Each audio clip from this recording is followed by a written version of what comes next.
এনা জওয়ান, এই বন্দুকটা তোমার কাছে রাখো, এটা যুদ্ধের সময় আতঙ্কবাদী মারতে কাজে লাগবে।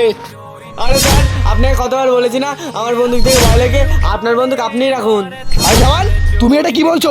তুমি যদি বন্দুক থেকে ভয় পাও তাহলে ওই যুদ্ধের সময় পাকিস্তানি আতঙ্কবাদীদের সাথে লড়বে কিভাবে? যখন যুদ্ধ হবে তখন দেখা যাবে, এখন আমি গেলাম। জওয়ান, বড় যুদ্ধ লেগে গেছে, আমাদেরকে এক্ষুনি যেতে হবে। ঠিক আছে স্যার, চলুন। জওয়ান, দেখো তো ওখানে কতগুলো আতঙ্কবাদী দেখতে পাচ্ছ? স্যার, ওখানে মাত্র একটা আতঙ্কবাদী দেখতে পাচ্ছি। ঠিক আছে জওয়ান, তাহলে এই নাও বন্দুক আর মারো ওই আতঙ্কবাদীকে।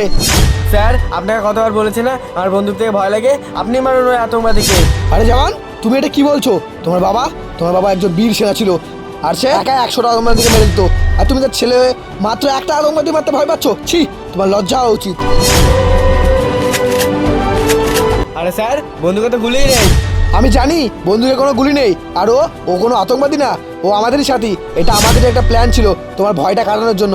তুমি পেরেছো জওয়ান তোমার ভয়টা কাটাতে।